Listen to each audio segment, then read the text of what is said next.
ಎಲ್ರಿಗೂ ನಮಸ್ಕಾರ. ನಮ್ಮನೆ ಅಡುಗೆ ಚಾನಲ್ಗೆ ನಿಮ್ಮೆಲ್ರಿಗೂ ಸ್ವಾಗತ. ಹಾಗಲಕಾಯಿ ಕಹಿ ಅಂತ ದೊಡ್ಡವರಾಗಲಿ ಚಿಕ್ಕವರಾಗಲಿ ತಿಂದೆ ಹಾಗೆ ಇರ್ತಾರೆ. ಬಟ್ ಇದು ಹಾಗಲಕಾಯಿ ದೇಹಕ್ಕೆ ತುಂಬ ಒಳ್ಳೆಯದು. ಎಸ್ಪೆಷಲಿ ಇದು ಶುಗರ್ ಪೇಷಂಟ್ಸ್ಗಂತೂ ತುಂಬಾ ಒಳ್ಳೆಯದು. ಈ ಥರ ಹಾಗಲಕಾಯಿ ಎಲ್ಲರೂ ತಿನ್ನೋ ಥರ ಈ ರೆಸಿಪಿದಲ್ಲಿ ನಾನು ಮಾಡಿ ತೋರಿಸ್ತಾ ಇದ್ದೀನಿ. ಫ್ರೆಂಡ್ಸ್, ಯಾರೆಲ್ಲ ನನ್ನ ಚಾನಲ್ ನೋಡ್ತಾ ಇದ್ದೀರಾ ಪ್ಲೀಸ್ ಸಬ್ಸ್ಕ್ರೈಬ್ ಮಾಡ್ಕೊಳ್ಳಿ. ಹಾಗೆ ನನ್ನ ರೆಸಿಪಿ ಇಷ್ಟ ಆದರೆ ಒಂದು ಲೈಕ್ ಮಾಡಿ. ಇದನ್ನು ಮಾಡೋದಕ್ಕೆ ಒಂದು ಫ್ರೈಯಿಂಗ್ ಪ್ಯಾನ್ ತೊಗೊಂಡು ಅದಕ್ಕೆ 4-5 ಟೇಬಲ್ ಸ್ಪೂನು ಎಣ್ಣೆ ಹಾಕಿ, ಎಣ್ಣೆ ಕಾದ್ಮೇಲೆ ಸಣ್ಣಗೆ ಉದ್ದಕ್ಕೆ ಹೆಚ್ಕೊಂಡಿರೋ ಅಂಥ ಈರುಳ್ಳಿ ಒಗ್ಗರಣೆಗೆ ಹಾಕಿಬಿಟ್ಟು ಸ್ವಲ್ಪ ಗೋಲ್ಡನ್ ಬ್ರೌನ್ ಆಗೋ ಥರ ಫ್ರೈ ಮಾಡ್ಕೊಳ್ಳಿ. ನಂತರ ಇಲ್ಲಿ ಹಾಗಲಕಾಯಿ ನಾನು ಗುಂಡಿಗೆ ಸ್ವಲ್ಪ ಮೀಡಿಯಮ್ ಸೈಜಲ್ಲಿ ಕಟ್ ಮಾಡ್ಕೊಂಡಿದ್ದೀನಿ. ಎಲ್ಲ ಹಾಗಲಕಾಯಿ ಕಟ್ ಮಾಡಿಕೊಂಡು ಒಗ್ಗರಣೆಗೆ ಹಾಕಿಬಿಟ್ಟು ಒಂದು ಸತಿ ನೀಟಾಗಿ ಮಿಕ್ಸ್ ಮಾಡ್ಕೊಳ್ಳಿ. ಸ್ವಲ್ಪ ಅದ್ರ ಕಹಿ ಅಂಶ ಎಲ್ಲ ಹೋಗೋ ಥರ ಒಗ್ಗರಣೆದಲ್ಲೇ 1-2 ನಿಮಿಷ ಫ್ರೈ ಮಾಡ್ಕೊಳ್ಳಿ. ಈ ಥರ ಫ್ರೈ ಮಾಡ್ಕೊಳ್ಳೋದ್ರಿಂದ ಅದ್ರ ಕಹಿ ಅಂಶನೂ ಹೋಗುತ್ತೆ ಮತ್ತು ಟೇಸ್ಟು ಚೆನ್ನಾಗಿ ಬರುತ್ತೆ.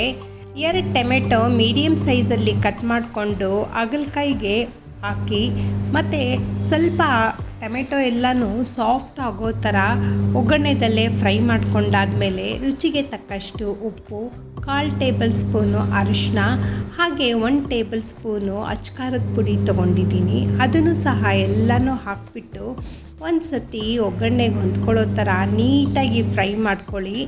ಏನು ಪದಾರ್ಥ ಹಾಕಬೇಕು ಎಲ್ಲ ಒಗ್ಗರಣೆದಲ್ಲೇ ಹಾಕ್ಬಿಡಬೇಕು. ನಂತರ ಇಲ್ಲಿ ನಾನು ನೀಟಾಗಿ ಫ್ರೈ ಮಾಡ್ಕೊಂಡಾದಮೇಲೆ ಒಗ್ಗರಣೆದಲ್ಲಿ ಒಂದು ಸ್ವಲ್ಪ ಬೇಯಲಿ ಅಂತ ಲಿಡ್ ಮುಚ್ಚಿಟ್ಟಿದ್ದೀನಿ. ಒಂದು 10 ನಿಮಿಷ ನೀವು ಲಿಡ್ ಮುಚ್ಚಿಡಿ, ಅದರಲ್ಲೇ ನೀರು ಬಿಟ್ಕೊಳ್ಳುತ್ತೆ, ಮೇಲೆ ನೀರು ಹಾಕೋ ಅವಶ್ಯಕತೆ ಇರಲ್ಲ. ಹಾಗೆ ಒಂದು ಗೋಲಿ ಗಾತ್ರದ ಹುಣಸೆಹಣ್ಣು ನೆನೆಯಕ್ಕೆ ಹಾಕಿದ್ದೆ. ಹುಣಸೆಹಣ್ಣು ರಸ ಹಾಕೋದ್ರಿಂದ ಕಹಿ ಅಂಶನೂ ಸ್ವಲ್ಪ ಕಡಿಮೆ ಆಗುತ್ತೆ ಮತ್ತು ಟೇಸ್ಟು ಚೆನ್ನಾಗಿ ಕೊಡುತ್ತೆ. ನಿಮಗೆ ಬೇಕು ಅನಿಸಿದ್ರೆ 1 ಟೇಬಲ್ ಸ್ಪೂನು ಬೆಲ್ಲ ಹಾಕ್ಬೋದು. ನಾನಿಲ್ಲಿ ಬೆಲ್ಲದ ಪುಡಿ ಹಾಕ್ತಾಯಿದ್ದೀನಿ. ನೀವು ಬೇಕು ಅಂದರೆ ಸಕ್ಕರೆನೂ ಹಾಕ್ಕೊಬೋದು, ಇದು ಆಪ್ಷನಲ್ಲು. ಇಲ್ಲಿ ಸ್ವಲ್ಪ ಹುಣಸೆಹಣ್ಣು ರಸ ಸ್ವಲ್ಪ ಸೇರಿಸ್ತಾ ಇದ್ದೀನಿ. ಬೇಯೋ ಕನ್ಸಿಸ್ಟೆನ್ಸಿಗೆ ಎಷ್ಟು ನೀರು ಬೇಕೋ ಅಷ್ಟು ನೀರು ಹಾಕಿಬಿಟ್ಟು ಇಲ್ಲಿ ನಾನು ಟೋಟಲಾಗಿ 1 ಕಪ್ ಅಷ್ಟು ನೀರು ಹಾಕಿದ್ದೀನಿ. ಒಂದೊಂದು ಹಾಗಲಕಾಯಿ ಸಾಫ್ಟಾಗಿ ತುಂಬ ಬೇಗ ಬೇಯುತ್ತೆ, ಒಂದೊಂದು ಸತಿ ಸ್ವಲ್ಪ ಒಂದು ಹಾಗಲಕಾಯಿ ಗಟ್ಟಿ ಇರುತ್ತೆ. ಸೊ ಹಾಗಾಗಿ ಬೇಯೋ ಕನ್ಸಿಸ್ಟೆನ್ಸಿ ನೋಡಿಕೊಂಡು ನೀವು ನೀರು ಹಾಕ್ಬೋದು. ಒಂದು 10 ನಿಮಿಷ ನೀವು ಬೇಯಿಸಾದ್ಮೇಲೆ ನೋಡಿ ನೀಟಾಗಿ ಕ್ಲೀನಾಗಿ ಬೆಂದಿರುತ್ತೆ. ಮತ್ತು ಇಲ್ಲಿ ನಾನು ಸೈಡ್ ಡಿಶ್ಶಾಗಿ ತೋರಿಸ್ಕೊಡ್ತಾ ಇದ್ದೀನಿ. ಈ ಕಾಂಬಿನೇಷನ್ನು ಚಪಾತಿ, ರೊಟ್ಟಿಗೆ ಮತ್ತು ಪ್ಲೇನ್ ಸಾಂಬಾರು ಮಾಡಿದಾಗಲೂ ತುಂಬ ಚೆನ್ನಾಗಿ ಅನಿಸುತ್ತೆ.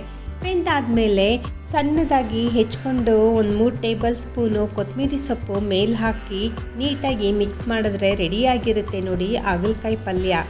ಈ ರೆಸಿಪಿ ಹೆಂಗೆ ಅನ್ನಿಸ್ತು ಅಂತ ಕಮೆಂಟ್ ಮಾಡಿ, ಲೈಕ್ ಮಾಡಿ. ಹಾಗೆ ನನ್ನ ಚಾನಲ್ಲು ಸಬ್ಸ್ಕ್ರೈಬ್ ಮಾಡ್ಕೊಂಡಿಲ್ಲ ಅಂದರೆ ಪ್ಲೀಸ್ ಸಬ್ಸ್ಕ್ರೈಬ್ ಮಾಡ್ಕೊಂಡು ನೋಡಿ.